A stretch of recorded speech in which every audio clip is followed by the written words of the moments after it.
If the outrageous heroism of the boys has taught us anything, it's that every high is followed by a low. Season 3 of the Prime Video series was a masterclass in political satire, presented through the scandalous antics of superpowered beings, and its brilliance carried over to the first season of its fantastic collegiate spin-off, Gen V. After all the chaos, Season 4 brings the reckoning, sometimes too much reckoning, as showrunner Eric Kripke and his team cram storylines into these 8 episodes like sardines in a tin can. The unresolved issues from the boys have cornered Kripke, now intensified by Gen V's big reveal, a virus that threatens the lives of Vought International's superpowered crew. Season 4 presents soup-hunting vigilante Billy Butcher, Karl Urban, and his Stars and Stripes-clad nemesis, Homelander, Anthony Starr, on the cusp of realizing their ultimate goals. However, both men are uncharacteristically pensive and exhausted, with possible victory on the horizon.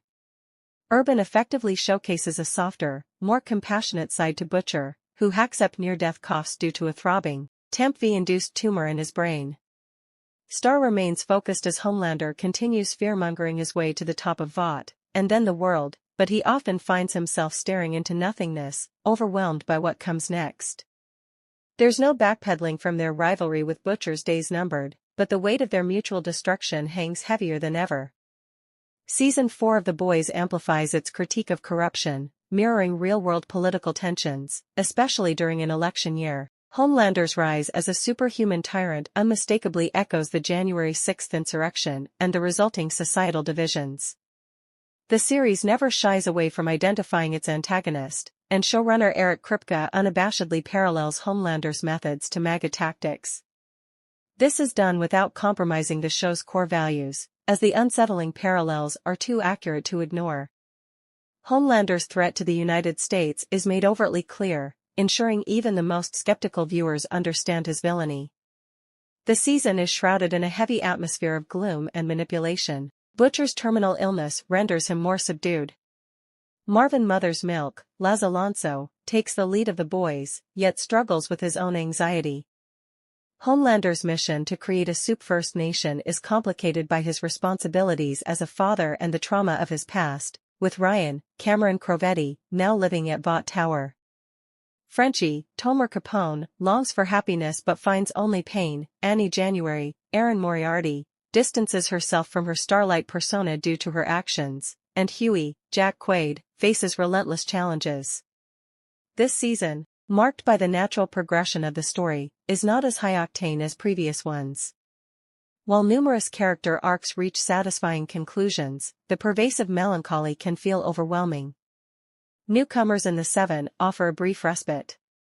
Firecracker, Valerie Curry, emerges as a mix of Alex Jones, X-Men's Jubilee, and Stormfront, a Homelander devotee who rants about Antifa and spreads anti-Semitic conspiracies through biased media. Her presence is delightfully detestable. In contrast, Sister Sage, Susan Hayward, stands out as far more intriguing. As the world's smartest person, she tests Homelander's patience by always speaking the unfiltered truth, even when he's wrong.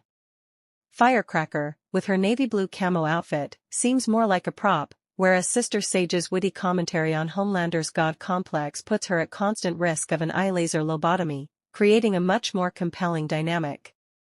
Despite varying levels of success, Vought's new recruits are welcome additions. The ongoing storylines in The Boys are a mixed bag, especially with the slower pace of Season 4.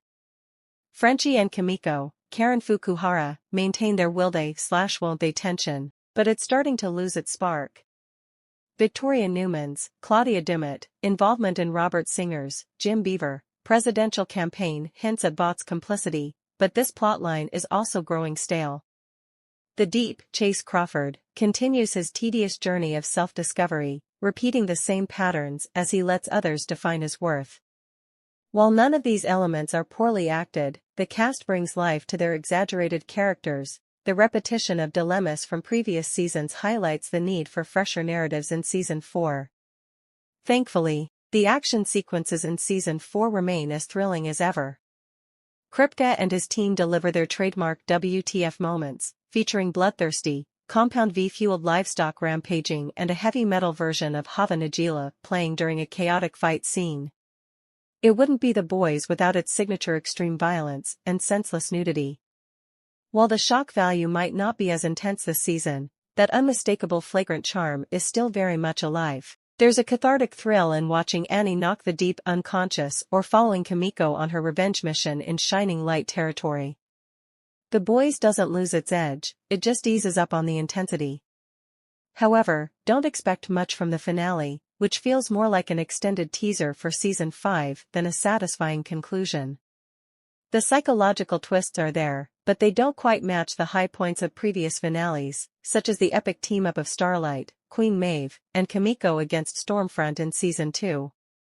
This season's finale ends on a subdued note, more a quiet exhale than a resounding war cry. In The Tale of the Boys Season 4, we witness a return to reality for Prime Video's dark superhero satire. The vast landscape of ongoing sagas and fresh narratives feels a bit constrained, making the season seem like it could have used a couple more episodes to fully breathe. Each member of Butcher's gang grapples with their own twisted dilemmas, while Homelander's allies tiptoe around Vought Tower, desperately trying to avoid peril. Season 4 is akin to a fuse sizzling towards its final episode, but when it finally bursts, the fireworks feel underwhelming compared to the explosive spectacles of previous seasons. This critique might sound overly harsh, especially since the season still brims with the elements we love, the sorrow, the heartbreak, and the relentless angst. Yet, after the relentless excitement of Season 3 and the debut of Gen V, it's challenging to muster the same level of enthusiasm for Season 4.